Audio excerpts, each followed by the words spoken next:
बंसी विभूषितकरा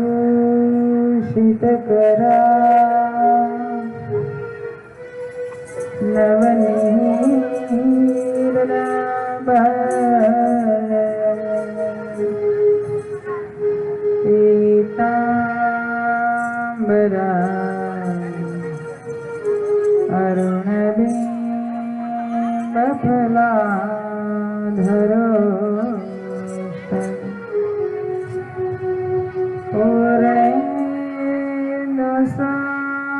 पूर्णेन्दुसुन्दरमुखा अरविन्दनेत्रा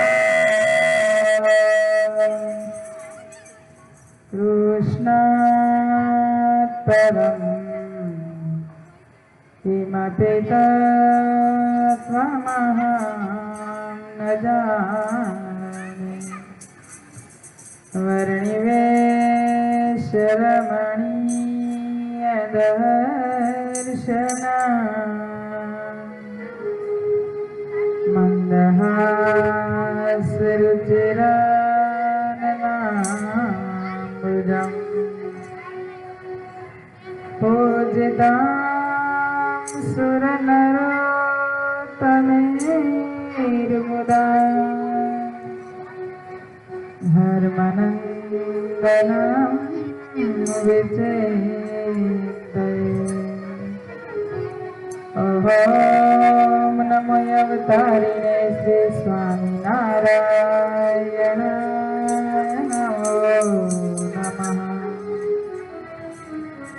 बोलो श्री सहजानंद स्वामी महाराज की जय। श्री गोपीनाथ जी महाराज की जय। श्री लक्ष्मी नारायण देवनी जय। श्री नर नारायण देवनी जय। श्री राधा रमण देवनी जय। श्री मदन मोहन जी महाराज की जय। श्री नारायण मुनि देवनी जय। श्री विघ्न विनायक देवनी जय। श्री कष्टभंजन देवनी जय। श्रूयतां देव देवेश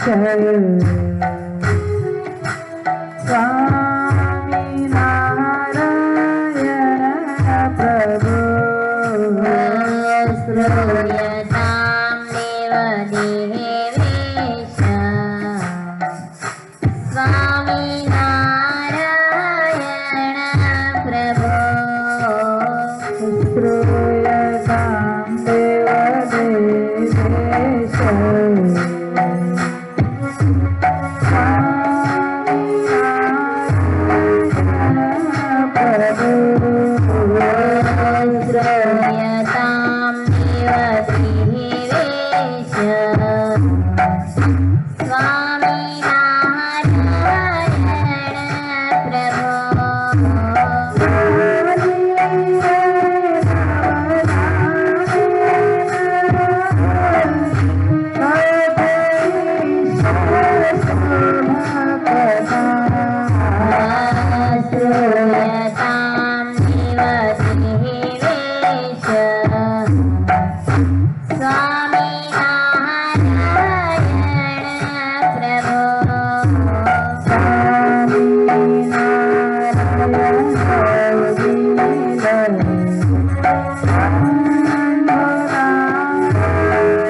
इष्टदेव भगवान श्री स्वामीनारायण गढ़पुर पति गोपीनाथ जी महाराज तेमज सुरतवासी नारायण मुनिदेवनी पूर्ण कृपाथी આજે આપણે શ્રીમદ ભાગવત સપ્તાહ જ્ઞાન યજ્ઞના દ્વિતીય દિવસમાં પ્રવેશ કરી રહ્યા છીએ.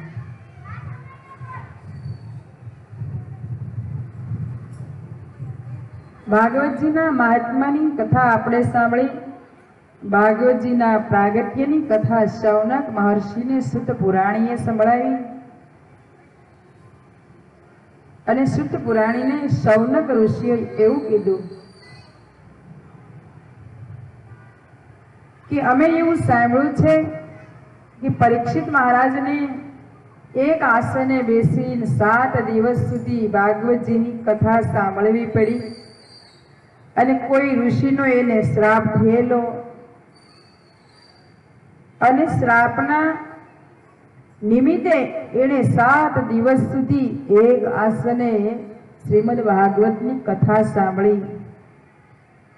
અને પરીક્ષિત મહારાજ તો સ્વયં ધર્મરાજના દીકરા હતા, તો એનાથી એવો શું અપરાધ થયો કે જેને લઈ અને એને 7 દિવસ સુધી ભાગવતજીની કથા સાંભળવી પડી. શુદ્ધ પુરાણી કે હે શૌનક, પરીક્ષિત મહારાજ ધર્મની ગાદી ઉપર જ્યારે બિરાજમાન થયા ને ત્યારે એને વિચાર કર્યો કે અમારા વડવાઓએ અમારા માટે અનેક ખજાનો મૂકીને ગયા છે અને અનેક રાજ્યોને જીતી અને અમને એની ધરોહર આપી છે. એટલે પોતે રાજ્યોની વિચરણ વ્યવસ્થા કરવા માટે દૂર દૂર અનેક રાજ્યોની મુલાકાતે ગયેલા અને એમ કરતા કરતા જે રાજ્યો એના હકમાં નહોતા એનો દિગ્વિજય કરી અને પરત આવતા એના ગામની સરહદ ઉપર હસ્તિનાપુરની બોર્ડર ઉપર એને એક કરુણ દ્રશ્ય જોયું. એમાં એક ગાય અને બળદ એ નિરાશ થઈને ઉભેલા બળદના 3 પગ કપાઈ ગયેલા અને ગાયની આંખમાંથી આંસુઓની ધારા વહેતી હતી અને એમાં અચાનક એક કાળ પુરુષ આવી અને એની ઉપર પ્રહાર કરી રહ્યો હતો અને એક કાળ પુરુષ એટલો જોરદાર પ્રહાર કરી રહ્યો હતો કે ગાય ને બળદ સહન કરવા અસમર્થ થયા. અને આ દ્રશ્ય જ્યારે પરીક્ષિત મહારાજે જોયું ને ત્યારે પરીક્ષિત મહારાજે પોકાર કરીને કીધું, અરે નિરાધાર, આ સહાય પશુઓની ઉપર આટલો બધો ત્રાસ વરસાવનાર તું કોણ છે? અને ત્યારે એ કાળ પુરુષને ખબર પડી કે હો, આ તો હસ્તિનાપુરના રાજા સ્વયં પરીક્ષિત મહારાજ છે. આને જો ખબર પડી છે ને હવે મને જીવતો નહીં રહેવા દે, એટલે દોડીને પરીક્ષિત મહારાજની શરણે આવીને 2 પગ પકડીને કે મહારાજ, હું તમારી શરણે છું, તમે મારી રક્ષા કરો. પરીક્ષિત મહારાજ કે અમારા રાજ્યમાં કોઈને કીડી જેવા જીવને ક્યારેય દુઃખ દેવામાં આવતું નથી અને આ બિચારા નિરાધાર નિસહાય પશુને, ગાયને ને બળદને તું આટલો બધો પ્રહાર કરી રહ્યો છે, તને હું જીવતો નહીં છોડું. કાળ પુરુષ કે મહારાજ, હું તો તમારી શરણે છું ને, રાજાનો ધર્મ છે શરણાગતની રક્ષા કરવી, માટે એક તમે મારી રક્ષા શરણાગત માનીને કરો અને બીજું મહારાજ, મારામાં એક એવો ગુણ છે ને, જો તમે મને મૃત્યુને શરણ કરશો તો મારો ગુણ જતો રહેશે. પરીક્ષિત મહારાજ કે તું પેલા છે કોણ? કાળ પુરુષ કે મહારાજ, હું કળિયુગ છું અને મારામાં એક ગુણ એવો છે કે મારામાં જાણે અજાણે કોઈ ભગવાનના નામનું સંકીર્તન કરે ને તો એને હું ભવસાગર પાર ઉતારી દઉં ને, એ મારા મોટો ગુણ છે. પરીક્ષિત મહારાજને વિચાર થયો, કહો કળિયુગમાં આટલો મોટો ગુણ? પણ પરીક્ષિત મહારાજને વિચાર થયો કે રાજાનો ધર્મ છે શરણાગતની રક્ષા કરવી, પણ આ તો અપરાધી છે, એટલે આને મૃત્યુને શરણે ન કરું, પણ દંડ તો કઈક દેવો જ જોઈએ. એટલે પરીક્ષિત મહારાજ કે હું તને મૃત્યુનો દંડ ન આપું, પણ જીવતદાન એટલું આપું કે તારે મારી રાજ્યની સીમા સુધી રહેવાનું નહીં. કળિયુગ કે મહારાજ, તમારું રાજ્ય ક્યાં નથી? પૃથ્વીના છેડા સુધી તમારું રાજ્ય છે, મારે ક્યાં રહેવું? ને મહારાજ, મારો પરિવાર એટલો મોટો છે ને કે અમે સામાન્ય સ્થાનમાં તો રહી શકીએ એમ નથી, માટે કઈક કૃપા કરો. અને પરીક્ષિત મહારાજે કીધું, જો કળિયુગ, તારે રહેવું હોય ને તો 4 સ્થાનમાં તારે રહેવાનું. પહેલું જુગાર, જ્યાં જુગાર રમાતો હોય ને ત્યાં તારે પરિવારે સહિત વાસ કરીને રહેવાનું. બીજું મદિરાપાન, ત્રીજું હિંસા થતી હોય ત્યાં, અને ચોથું અનિતિથી કમાયેલું દ્રવ્ય હોય ત્યાં તારે રહેવું. કળિયુગ કે મહારાજ, તમે જે 4 સ્થાન કીધા એ 4 સ્થાન તો બહુ નાના પડે. ચોથું સ્થાન એને વ્યભિચાર થતો હોય ત્યાં રહેવાનું કીધું, પણ એ 4 સ્થાનમાં આ કળિયુગનો પરિવાર એટલો મોટો હતો ને કે સમાઈ શકે એમ નતો, કારણ કે કળિયુગમાં અધર્મનો એટલો મોટો પરિવાર છે. કામ, ક્રોધ, લોભ, મોહ, મદ, ઈર્ષા, આશા, તૃષ્ણા, અદેખાઈ, મારવું, તારવું, આ બધો કળિયુગનો પરિવાર છે કે આમાં તો મારે બહુ ઓછી જગ્યા પડે, માટે તમે કાંઈક કૃપા કરો ને મને એક સ્થાન વધારે આપો. પરીક્ષિત મહારાજ કે જ્યાં અનિતિથી ઉપાર્જિત કરેલું સોનું હોય ને એમાં તારે રહેવાનું, જા. અને આ એક સ્થાન આપ્યું, જ્યાં તો કળિયુગને એટલો બધો આનંદ થયો, કહો હવે તો અમે સુખેથી રહી શકશું. અને આવું કીધું એટલે જ્યાં જ્યાં અનિતિથી ઉપાર્જિત થયેલું સોનું હતું ને એમાં આ કળિયુગે નિવાસ સ્થાન કર્યો. અને આ બાજુ પરીક્ષિત મહારાજ પોતાના રાજ્યમાં આવી અને વિશ્રાંતિ લઈને બેઠા ને વિચાર થયો કે અમારા વડવાઓ તો કેટલી બધી ધન સંપત્તિ મૂકીને ગયા છે, કેવા મોટા મોટા ખજાના ભરીને ગયા, પણ અમે કોઈ દી એની સામે નજરે કરી નથી. આજ મારે એક ખજાનો તપાસ કરવો. અને પરીક્ષિત મહારાજ ખજાનો તપાસ કરતા કરતા કરતા એક સરસ મજાનો રત્ન જડિત મુંગટ હતો ને એના ઉપર નજર ગઈ. જોયું ત્યાં તો એને એમ થયું, ઓહો આટલો સરસ મુંગટ અને અમારા વડવાઓ મૂકીને ગયા, અમે કોઈ દી જોયું જ નહીં. મુંગટને જ્યાં હાથમાં લીધો ને ત્યાં તો એને એમ થયું, આટલો સરસ મુંગટ મારા મસ્તક ઉપર આવે તો કેટલો સરસ શોભે. અને મુંગટ લઈને મસ્તક ઉપર મૂક્યો ને ત્યાં તો પરીક્ષિત મહારાજની બુદ્ધિ ફરી. કારણ કે મુંગટ હતો ને એ જરાસંઘ નામના અસુર, જેને રાક્ષસ કહેવાય, એનો મુંગટ હતો. અને એ મુંગટ કેટલાય રાજા મહારાજાઓને હેરાન પરેશાન કરી અને ધન લીધેલું, એ ધનમાંથી એને નિપજાવેલો એ મુંગટ હતો. અને એ મુંગટ જ્યારે ભીમસેન અને જરાસંઘનું યુદ્ધ થયું ને ત્યારે એ ભીમસેને જરાસંઘનો વધ કર્યો અને વધ કરી એ મુંગટ રાજ્યમાં લાવીને એને મૂકેલો. કૃષ્ણ ભગવાને કીધું, ભીમસેન આની તિથિ મેળવેલો મુંગટ છે, તારા રાજ્યમાં આવશે તો કેટલાયની બુદ્ધિ ભ્રષ્ટ કરશે, માટે આને તું સમુદ્રમાં પધરાવી દે.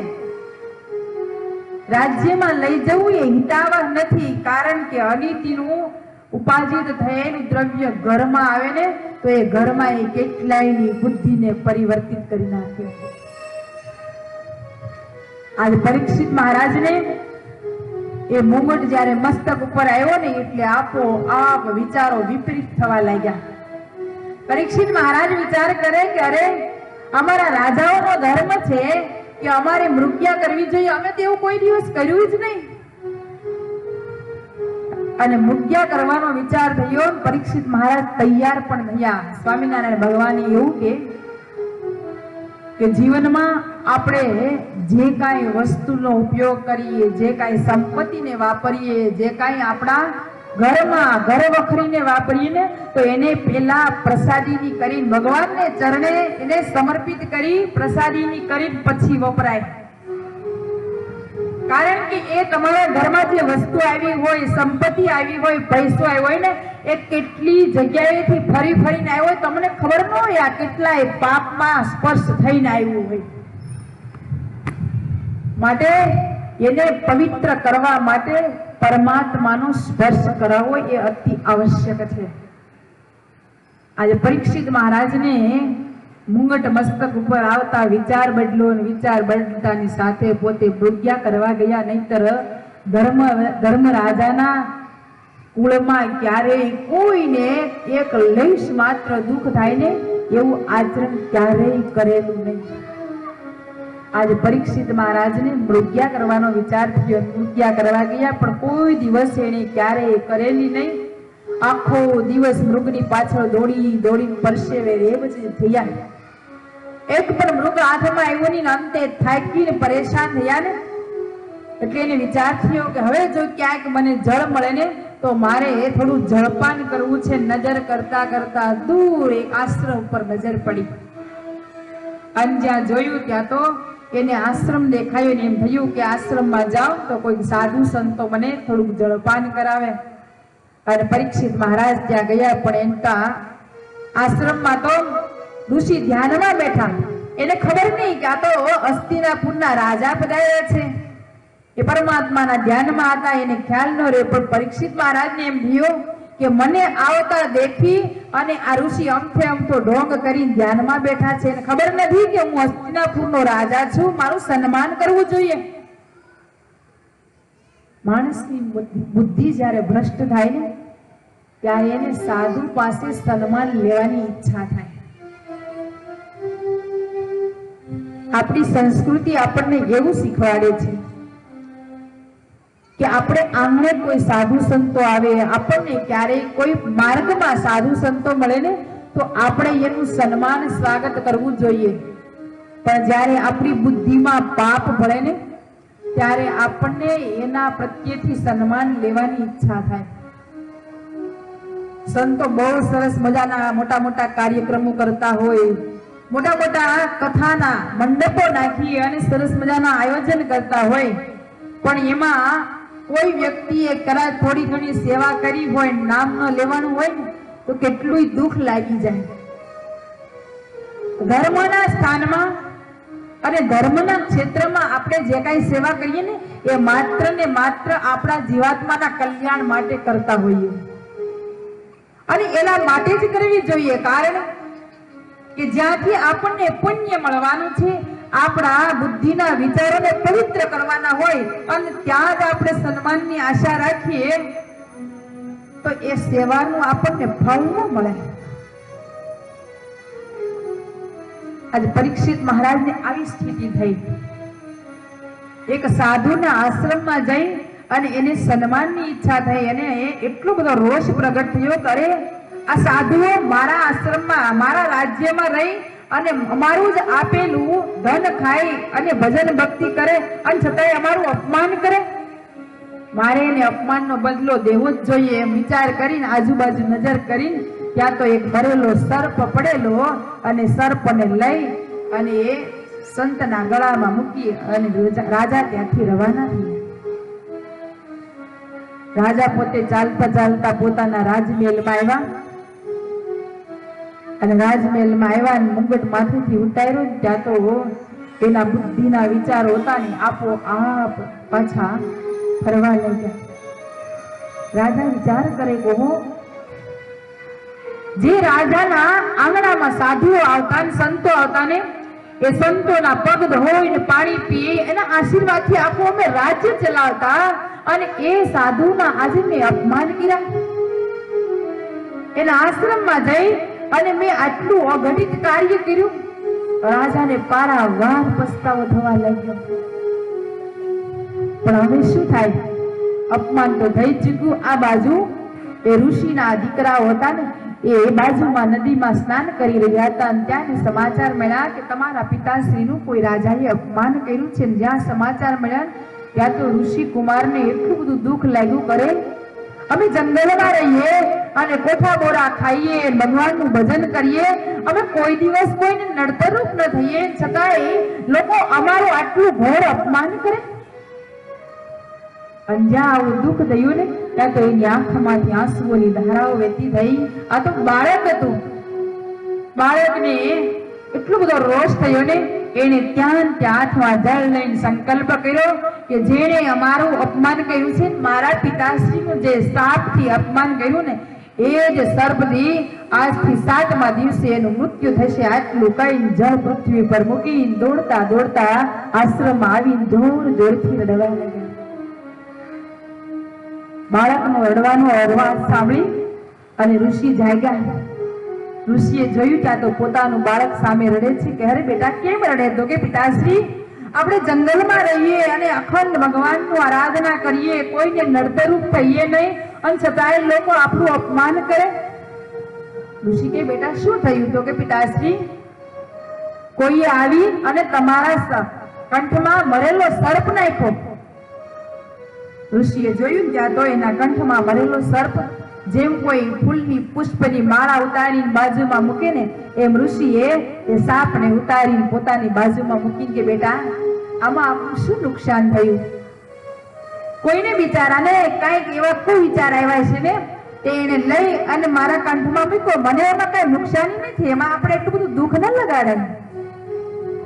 ઋષિ કે મારે કે નહીં પિતાશ્રી, જેણે તમારા કંઠમાં સર્પનો મરેલો સર્પ મૂક્યો છે ને, એને મેં શ્રાપ આપ્યો છે કે આજથી 7મા દિવસે એનું મોત થશે. ઋષિએ જોયું ત્યાં તો એની ખબર પડી કે હો બેટા, આ તો બહુ ખોટું થયું.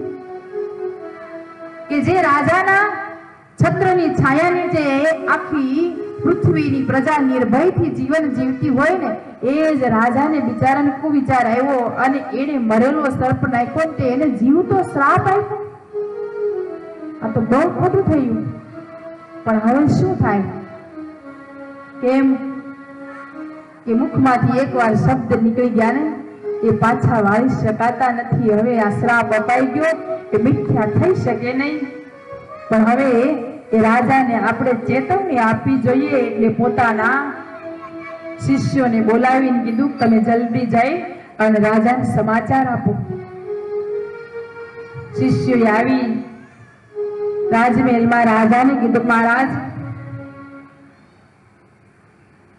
તમે જે ઋષિનું અપમાન કર્યું ને, એ ઋષિના બાળકે તમને શ્રાપ આપ્યો છે અને આજથી 7મા દિવસે તમારું તક્ષક નામના સર્પના દંશથી મૃત્યુ થવાનું છે.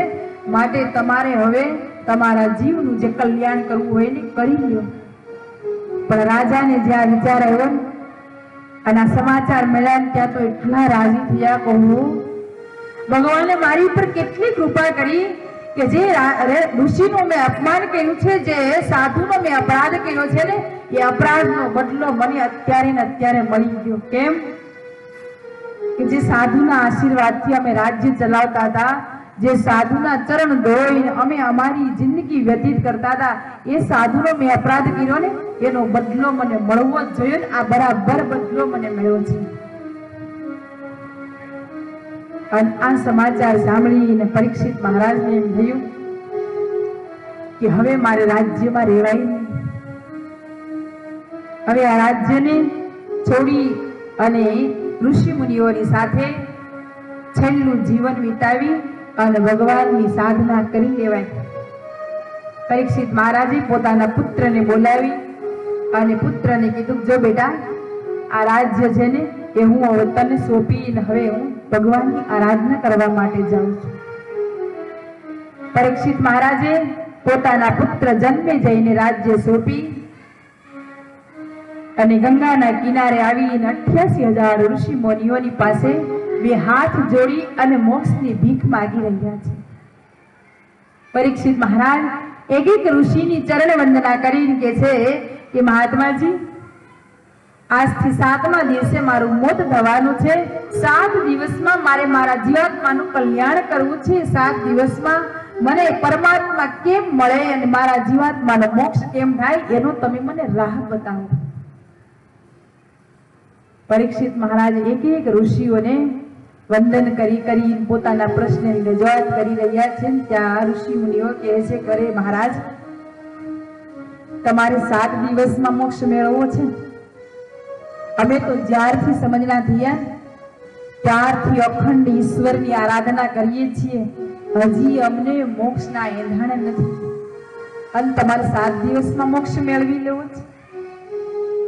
તમારે જીવાત્માનું કલ્યાણ કરવું હોય ને તો અમારી પાસે અહીંયા આરાધના કરવા માટે બેસી જાઓ. સમય આવશે ને એટલે પરમાત્મા તમને આપોઆપ તમારા મોક્ષના એંધાણ દેખાડશે. પરીક્ષિત મહારાજને એમ થયું, ઓહો, આ ઋષિ મુનિઓ તો કેટલા વર્ષોથી અખંડ ભગવાનની આરાધના કરે છે અને અખંડ ભગવાનનું ધ્યાન કરે છે, તો એની હજી પરમાત્માના ઝાંખીની કોઈ અણસારી નથી. અને મને 7 દિવસમાં મારે મોક્ષ મેળવવો તો મારું શું થશે? પરીક્ષિત મહારાજ ચિંતામાં ભગવાનને યાદ કરે છે, હે પ્રભુ, મારે 7 દિવસમાં મોક્ષ મેળવવો છે અને મારી પાસે બીજો કોઈ સમય નથી, કોઈ રસ્તો નથી. મારે શું કરવું એનો તમે મને માર્ગદર્શન આપો. આ જીવ જ્યારે ખરેખર ભગવાનનો શરણાગત બને ત્યારે ભગવાન એને ગમે ત્યાંથી ગમે એ માર્ગમાં સાચા રસ્તે દોરી જતા હોય છે. જીવને ખાલી માત્ર ને માત્ર કાર્ય કરવાનું હોય ને તો એટલું જ કરવાનું હોય છે કે એને ભગવાનની શરણાગતિ સ્વીકારી લેવાની હોય. અને ભગવાન એવા દયાળુ છે, એવા ભક્ત વત્સલ છે ને કે કોઈ ખરા દિલથી જો એને પોકારે ને તો ભગવાન એને સાચો રસ્તો આપવા એક ઘડીનો વિલંબ કરતા નથી. આપણા સંપ્રદાયમાં અને આ પૃથ્વીમાં અનેક એવા ઇતિહાસો થયા છે કે જે ખરેખર ભગવાનના ભક્ત થયા છે. એના ભગવાન એક ક્ષણમાં અનેક કાર્યો પૂરા કરી ગયા છે. આપણે ભક્ત નરસિંહ મહેતાને બધા એક પૂરા પરિચયથી જાણીએ છીએ. એ નરસિંહ મહેતા એટલા ગરીબ સ્થિતિથી જીવન જીવતા હતા કે એના ઘરમાં એક ટાઈમનું પૂરતું ખાવા માટેનું અનાજ નહોતું મળતું અને એના ઘરના 4 ખૂણા એકદમ ખાલી રહેતા. પણ એના જ્યારે જ્યારે કાર્યો કરવાના થયા ને ત્યારે સ્વયં ભગવાન પોતે વિના આમંત્રણે આવી અને એના તમામ કાર્યો કરી ગયા છે. શું કામ? માત્ર ને માત્ર એક જ કે ભગવાનની એને પૂર્ણ શરણાગતિ સ્વીકારી હતી ને એટલે ભગવાન એક નહીં 52 વખત એના કાર્ય કરવા માટે આવી અને પૂરા કરી ગયા છે. ભગવાન આપણને એટલું જ શીખવે છે કે તમે જીવન જીવો પણ એવું જીવો કે ભગવાનની શરણાગતિ લઈને જીવો. તમે જે ઈષ્ટદેવને માનતા હોય ને એ ઈષ્ટદેવને આપણે શરણે થવું જોઈએ. એ ઈષ્ટદેવના શરણાગતની કંઠી આપણા કંઠમાં હોવી જોઈએ ત્યારે આપણે આપણા ઈષ્ટદેવના શરણે કહેવાઈએ. આપણે ખાલી ઘરમાં છબી પધરાવી અને સવાર સાંજ દીવાબત્તી કરીએ અને આખો દિવસ ભગવાન એમના ગોખલામાં બેઠા રહે અને બેસાડી રાખીએ તો આપણે એના શરણાગત ન કહેવાય. એના શરણાગત બનવું હોય ને તો એના ચિહ્નો આપણે ધારણ કરવા પડે. એને શરણે થવું હોય તો આપણે હરેક કાર્યોમાં એની સ્મૃતિ લાવવી પડે. એના શરણાગત થવું હોય તો આપણા જીવનને એના જિંદગી એના શરણે આપણે સમર્પિત કરી દેવું પડે. આ પરીક્ષિત મહારાજ હતા ને એના વડવાઓ પાંડવો હતા. એના જીવન ચરિત્ર તમે વાંચો તો તમને ખ્યાલ આવે કે એને ભગવાનને શરણે પોતાનું જીવન કેવું સમર્પિત કર્યું હતું. અને ભગવાન કૃષ્ણએ એ પાંડવોની એક એક ક્ષણે કેવી રક્ષા કરી હતી. જ્યારે જ્યારે એને વિપત્તિનો સમય આવ્યો ત્યારે ભગવાન વિના પોકારે અને વિના બોલાવે એની પાસે હાજર થઈને તમામ ક્ષણે એની રક્ષા કરી. અને જ્યારે સુખનો સમય આવ્યો ત્યારે ભગવાને વિચાર કર્યો કે હવે મારે એમને સુખી જીવન સોંપી અને મારે દ્વારિકા જવું જોઈએ. જ્યાં જવા માટે તૈયાર થયા અને કુંતાજીની પાસે આવી માગણી કરી કે ભાઈ બા હવે મારે મારા રાજ્યમાં દ્વારિકા જવું છે. તમે જો રજા આપો ને તો મારે દ્વારિકા જવું. કુંતાજી કે અરે કાના આજ દિવસ સુધી તને કોઈ દિવસ દ્વારિકા યાદ ન આવી, આજ તને દ્વારિકા કેમ યાદ આવી? ભગવાન કે ભાઈ બા અત્યાર સુધી તમારે એટલું દુઃખ પડ્યું હતું ને કે દુઃખની કોઈ સીમા નહોતી, પણ આજ ભગવાને તમને બધી જ વાતે સુખ્યા કર્યા. ધર્મની ગાદી ઉપર મહારાજા યુધિષ્ઠિર આરૂઢ થઈ ચૂક્યા છે. હવે બધી વાતે તમે સલામત છો એટલે મારી તમને કઈ જરૂર નથી. માટે હવે હું રજા લેવા માંગુ છું અને મારે જવું છે ને તો મારે તમને કાંઈક વરદાન રૂપે આપીને જવું છે. માટે તમારી જે ઈચ્છા હોય ને તમે માગણી કરો. કુંતાજી કે કાના તારે જવું હોય તો મારી એક જ ઈચ્છા છે અને ઈચ્છા પૂર્ણ કરી તું પછી અહીંયાથી સીધા. કુંતાજીએ જે માંગ્યું ને આપણી મતિ કામ ન કરે ને એવું એને માંગ્યું. આજ દિવસના ઇતિહાસમાં આ પૃથ્વી પર અનેક સતી નારીઓ થઈ, અનેક સંત પુરુષો થયા, અનેક સજ્જનો થયા, અનેક મહાપુરુષો થયા, પણ કોઈએ એક પણ ભગવાનની પાસે એવું માંગ્યું હોય ને એવું આ કુંતાજીએ માંગ્યું. કુંતાજીએ બે હાથ જોડીને પ્રભુને પ્રાર્થના કરીને કીધું પ્રભુ તમારે મને આપવું હોય ને તો એટલું જ આપો કે ડગલે પગલે મને સદાય ને માટે દુઃખ મળે. ભગવાન કૃષ્ણ દોડતા આવી અને કુંતાજીના મુખ આડા હાથ રાખીને કહે છે અરે ભાઈ બા તમે આવું કેમ માંગો? કુંતાજી કહે છે કાના જ્યાં સુધી દુઃખ હતું ને ત્યાં સુધી અમને છોડવા તું તૈયાર નહોતો. આજ અમને સુખ આવ્યું એટલે તું અમને છોડી દ્વારિકા જવા માટે તૈયાર થયો ને એવા સુખને અમારે ક્યારેય સ્વીકારવું નથી કે તું અમારાથી અળગો થા. જે સુખથી અમારો ભગવાન અમને છોડી જતો હોય ને તો એ સુખ અમારા માટે પથ્થર સમાન છે અને જે દુઃખમાં અમને પલ પલ ભગવાન યાદ આવતા હોય ને તો એ દુઃખ અમારા માટે કાયમ ને માટે વંદનીય છે. આ કથા આપણે વિચારીએ તો આપણને ખબર પડે કે જે ખરેખર ભગવાનના ભક્ત હોય ને એ ભગવાનની કેટલો મહિમા સમજી અને પોતાની સાથે રાખવા તૈયાર થાય.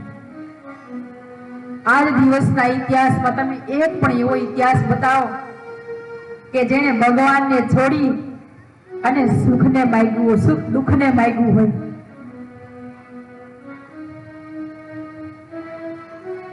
આ કથાઓ તો આમ જોઈએ ને તો આપણને શીખવવા માટેની છે. આજે મહાપુરુષો જે સતીઓ આ પૃથ્વી ઉપર થઈ ગયા એને કોઈને આવી કાંઈ જરૂર નહોતી. એ તો અખંડ ભગવાનને વળી ચૂક્યા હતા અને અખંડ ભગવાનની સાથે જીવન સમર્પિત કરી ચૂક્યા હતા. એને કોઈ આ ઘટનાની કે આ કાર્યક્રમની જરૂર નહોતી. પણ એ આવે છે ને તો આપણને શીખવવા માટે આવે છે. ભગવાન સ્વામિનારાયણની સાથે 500 પરમહંસો હતા, 500 સાધુઓ હતા. પણ કેવા હતા? એક એક ભગવાન જેવી સામર્થ્ય ધરાવે એવા હતા. એ ધારે ને તો ભગવાન આ લોકમાં આવી જે કાર્યો કરી શકતા ને એ તમામ કાર્યો એક એક સંત કરી શકતા, પણ છતાંય એ તમામ સામર્થ્ય, શક્તિ, ઐશ્વર્ય, પ્રતાપને ઢાંકી એક સામાન્ય માણસની જેમ થઈ અને એક તુચ્છ ને સામાન્ય જીવના એ અપમાન સહન કરતા, એ સામાન્ય માણસનો એ ત્રાસ સહન કરતા, સામાન્ય માણસના એ કેટલા દુઃખ સહન કરતા. શું કામ? આપણને શીખવવા માટે કે આ લોકમાં આવીએ ને તો સહન કરવું ને એ માણસનો પહેલો ધર્મ છે. કોઈકને પ્રેરણારૂપ બનવું એ માણસનો પરમ ધર્મ છે. આજ પરીક્ષિત મહારાજ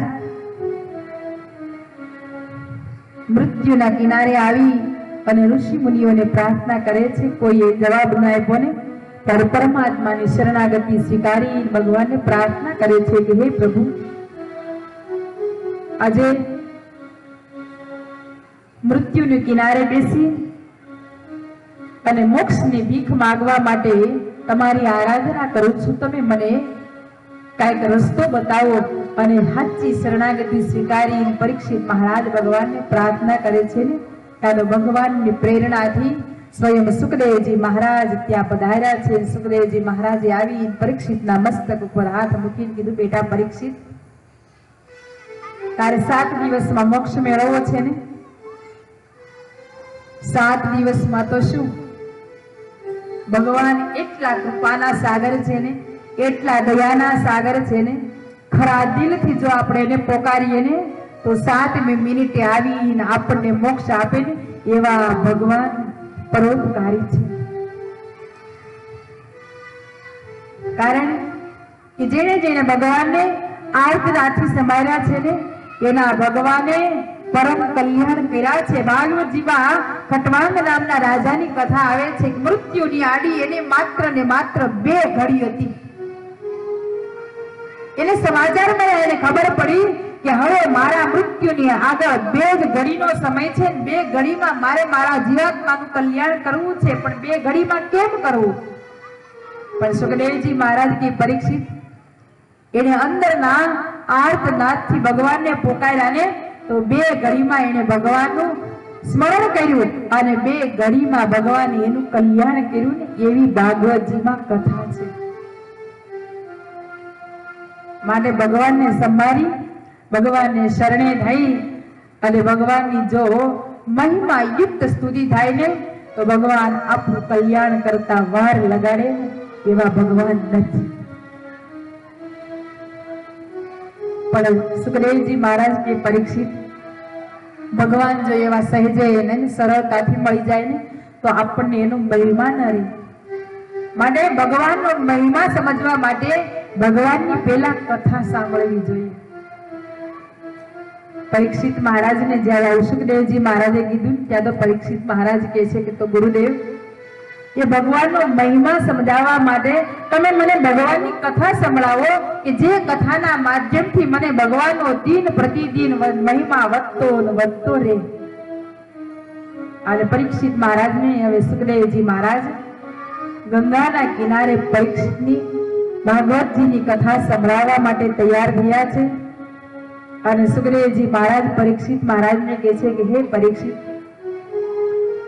ભગવાન જ્યારે આ લોકમાં અનંત જીવાત્માના કલ્યાણ કરવા માટે આવે છે ને, ત્યારે પહેલા આ સમગ્ર સૃષ્ટિનું સર્જન કરે છે.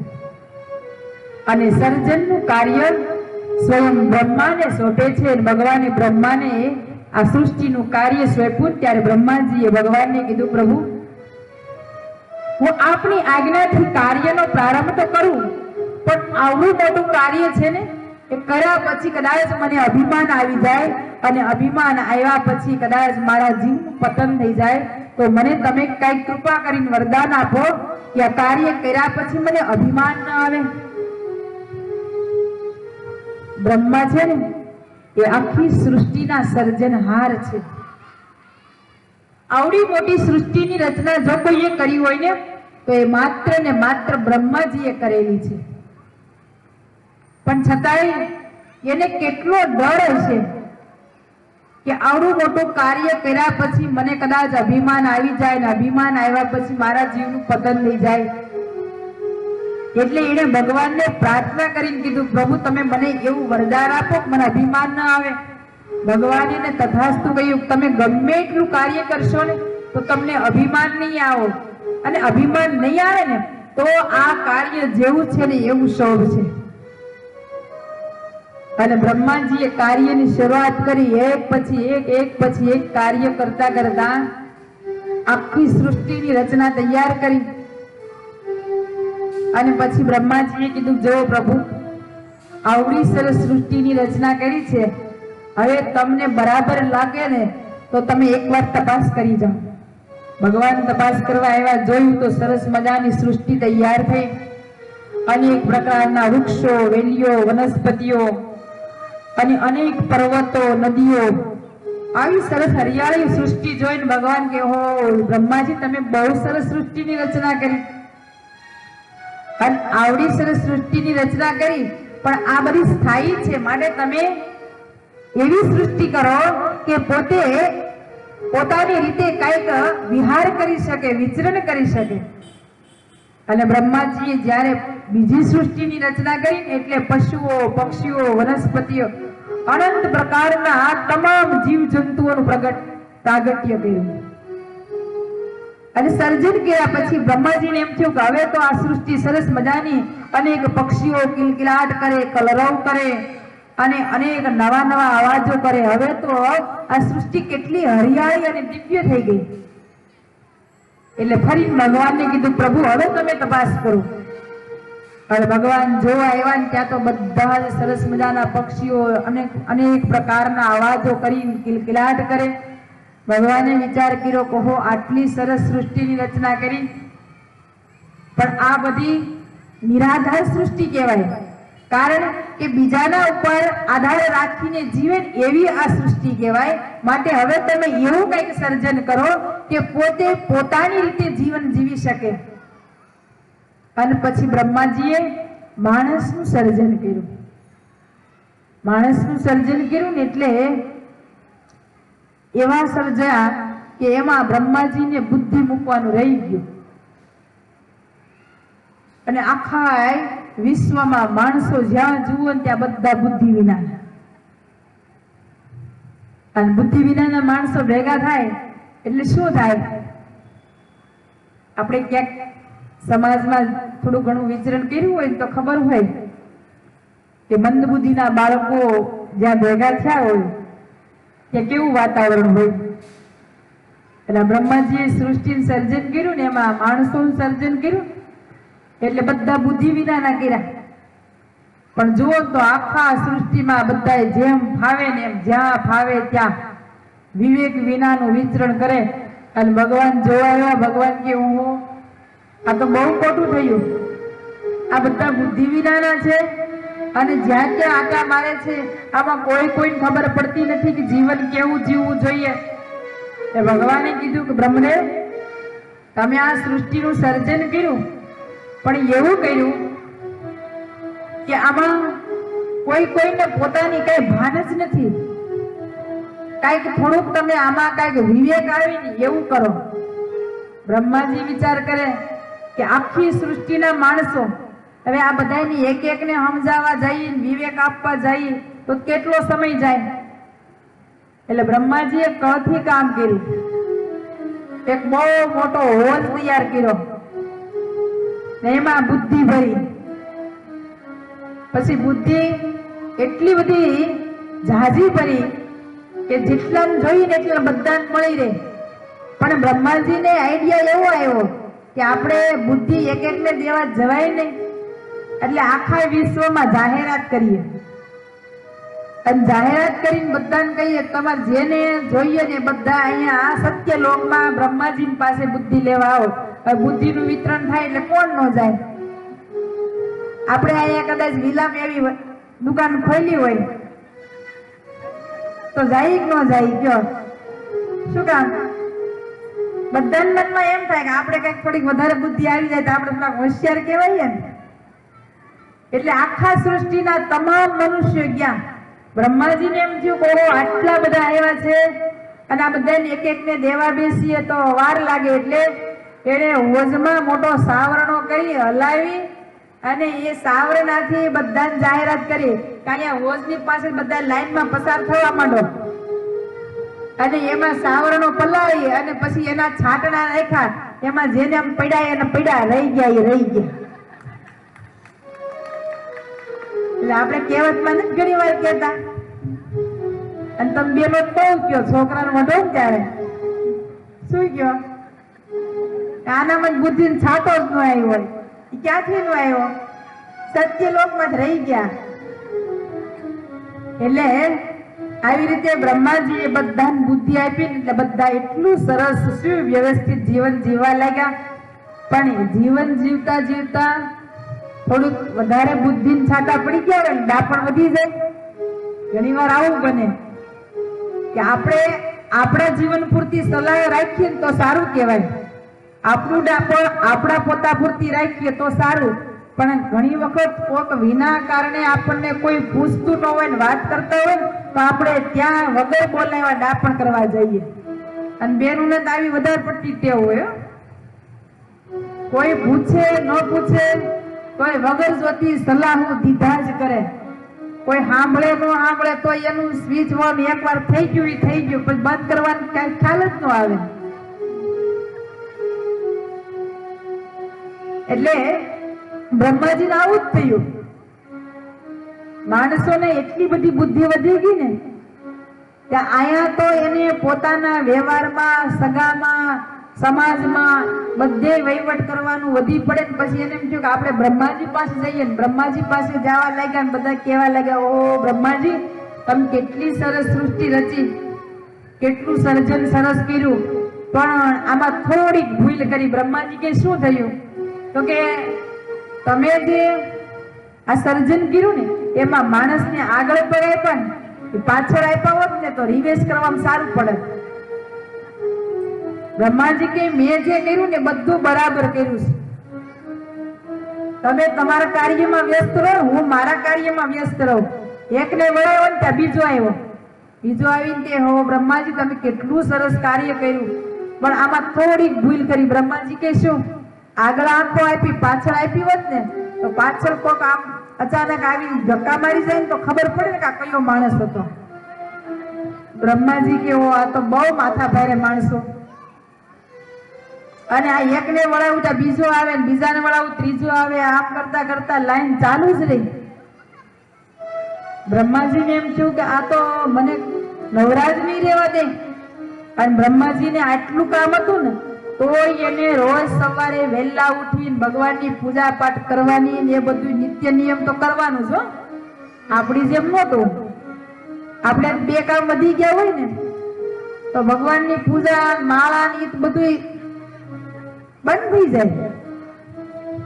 બ્રહ્માજી એમ થયું ઓહો મારે તો જે મારા નિત્ય નિયમ હતા એ રહી ગયા, પૂજા પાઠે રહી ગયો, ને આમાં માથાકૂટમાં આખો દિવસ જતો રહ્યો.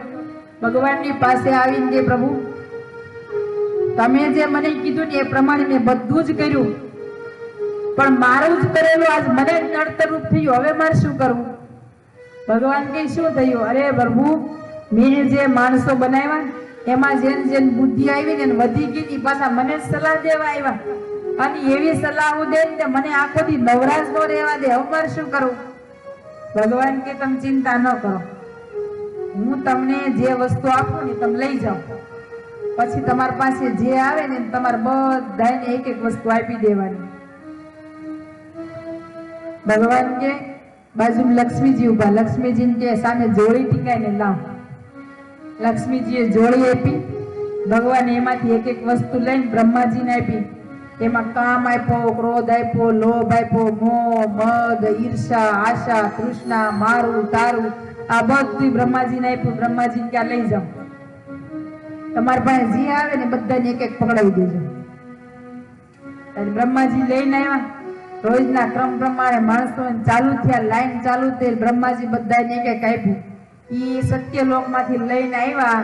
એમાં કોઈને કામ આપ્યું, કોઈને ક્રોધ આપ્યો, લોભ આપ્યો, મોહ આપ્યો, મમત્વ આપ્યું. એ બધું લઈને આવ્યા. એ આવ્યા હજી સુધીમાં કોઈ બ્રહ્માજી પાસે નથી ગયા. આખી દુનિયા આમાં અટવાઈને પડીશ. કીધું ના આમ નમ છે. બ્રહ્માજીને એમ થયું ઓહો બહુ શાંતિ થઈ ગઈ લ્યો. પણ જેવા ભગવાન બ્રહ્માજીને આપતા હતા ને એમાંથી એક વસ્તુ નીચે પડી ગઈ. ભગવાને લઈને ચરણ નીચે દબાવ્યું અને ભગવાને કીધું કે આ મારે કોઈને દેવું નથી. પણ લક્ષ્મીજી જોઈ ગયા. લક્ષ્મીજીને એમ થયું કે બધું જ આપી દીધું ને એક નો આપ્યું એ શું હોય છે?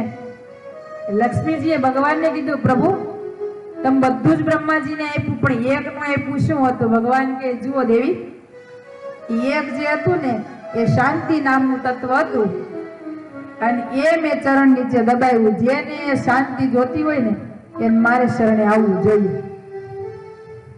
જેથી મારે શરણે આવશે ને તેથી એને શાંતિ થશે. ત્યાં સુધી આખી દુનિયા આ બ્રહ્માજીએ આપેલા તત્વ છે ને એમાં અટવાઈને પડ્યા રહેશે. એટલે બ્રહ્માજીએ આવી સરસ સૃષ્ટિની રચના કરી. આવી સરસ મધુર કથા સુખદેવજી મહારાજ પરીક્ષિતને સંભળાવે છે. આમાં પરીક્ષિત મહારાજે પ્રશ્ન કર્યો કે હે ગુરુદેવ, મેં એવું સાંભળ્યું છે કે અમારા વડવા વિદુરજી કે જ્યારે અમારા કુળને ખરેખર સમયની જરૂર પડી ત્યારે એ ઘર છોડી અને યાત્રા કરવા નીકળી ગયા. એને એવું થી શું કારણ આવ્યું કે એને યાત્રા કરવા માટે જવું પડ્યું? અને એ વિદુરજીએ જે ઘર છોડ્યું એની કથા સુખદેવજી મહારાજે પરીક્ષિત મહારાજને સંભળાવી. ઘર છોડી ચાલતા ચાલતા એક તીર્થની યાત્રા કરવા જતા અનેક તીર્થોને ફરતા ફરતા યમુનાના કિનારે આવ્યા. યમુનાના કિનારે આવી જ્યાં ભગવાન શ્રી કૃષ્ણના લીલા ચરિત્રોની યાદ કરતા ત્યાં એને ઉદ્ધવજી મળ્યા. ઉદ્ધવજીએ આવીને જોયું ત્યાં તો સામે વિદુરજી સામે સામે મળી સમાચાર પૂછ્યા. વિદુરજીએ કીધું કરે ઉદ્ધવ, આજે મેં ઘર છોડ્યું એના 36 વર્ષ થયા. એ પરિવારની કુશળતા કેવી છે તમે મને એના સમાચાર આપો. ઉદ્ધવજી કહે કે જે વિદુરજી તમે જેના સમાચાર પૂછી રહ્યા ને કે તમારો પરિવાર આ લોક છોડી દિવ્ય લોકને સિધાવી ગયો છે. વિદુરજીએ ભગવાનના સમાચાર પૂછ્યા એટલે ઉદ્ધવજીએ કહ્યું વિદુર એ ભગવાન તો આ લોકને છોડી અને દિવ્ય લોકને સિધાવી ગયા. જ્યાં વિદુરજીને આ સમાચાર મળ્યા ત્યાં તો વિદુરજીને એમ થયું કહો કે પરમાત્મા આ લોકને છોડીને જતા રહ્યા અને એ બધાને એના દર્શન થયા પણ મને ભગવાનના અંતિમ દર્શન ન થયા. વિદુરજીને બહુ જ્યારે પસ્તાવો થયો ત્યારે ઉદ્ધવજીએ કીધું વિદુર તમે એની ચિંતા ન કરો. તમને ભગવાનનું દિવ્ય જે જ્ઞાન છે ને એ તમને મૈત્રેય ઋષિ સંભળાવશે. તમે મૈત્રેયની પાસે જશો ને એ ભગવાનના દિવ્ય ચરિત્રોની તમને કથા સંભળાવશે. અને વિદુરજીને જ્યારે આવી રીતે કહ્યું ને એટલે વિદુરજી ત્યાંથી ચાલતા ચાલતા ગંગાજીના કિનારે મૈત્રેય ઋષિના આશ્રમે આવ્યા. મૈત્રેય ઋષિને પોતે બે હાથ જોડી પ્રાર્થના કરી કે હે મૈત્રેયજી, જે કૃષ્ણચંદ્ર પરમાત્માના ચરિત્રોની કથા તમે જાણો છો ને એ કથા તમે મને સંભળાવો. એ પરમાત્માની કથા સાંભળવા માટે મારું મન એટલું બધું આતુર થયું છે ને કે ભગવાનના વિરહમાં હવે મને ક્યાંય શાંતિ નથી અને ભગવાનના ચરિત્રો સાંભળવામાં મારું મન અતિ લેલીન થયું છે. માટે તમે મને ભગવાનની કથા સંભળાવો. અને વિદુરજીને મૈત્રેયજી ગંગાના કિનારે ભાગવતજીની કથા સંભળાવી રહ્યા છે. ગંગાજીના કિનારે સુખદેવજી મહારાજ પરીક્ષિત મહારાજને કથા સંભળાવી રહ્યા છે અને પરીક્ષિત મહારાજ ભગવાનના દિવ્ય ચરિત્રોની કથા સાંભળી રહ્યા છે. નૈમિષારણ્યમાં શૌનક ઋષિને શુદ્ધ પુરાણી કથા સંભળાવી રહ્યા છે. આ કથા ધીમે ધીમે એક પછી એક સ્કંદ સમાપ્ત કરતા કરતા તૃતીય સ્કંદનો પ્રારંભ કરતા સુખદેવજી મહારાજ કહે છે, પરીક્ષિત, મૈત્રેયજી વિદુરજીને જે કથા સંભળાવી રહ્યા છે ને એ સમગ્ર સૃષ્ટિના ક્રમની કથા સંભળાવી રહ્યા છે, પણ એ કથા આપણે આવતીકાલે શ્રવણ કરીશું. અત્યારે ભગવાનના નામ સ્મરણ સાથે કથાને વિરામ આપવામાં આવે છે, કારણ કે આપણે થોડી વાર રાસ લેવાનો છે અને અત્યારે કથાની પૂર્ણાહુતિ પછી થોડીક આપણે જાહેરાત કરી અને આરતી કરી અને કથાને વિરામ આપવાનો છે. માટે અત્યારે અહીંયા આપણે કથાને પૂર્ણ કરીએ છીએ. સહજાનંદ સ્વામી મહારાજની જય.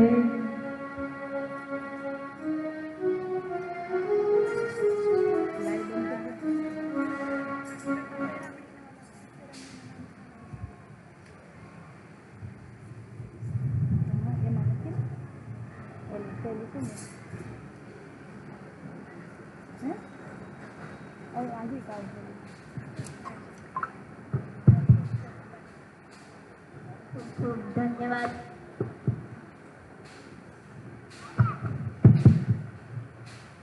ખૂબ સુંદર આપણને વક્તાશ્રીએ કથા સંભળાવી. તમને કથા યાદ રહી? શેની કથા આવી?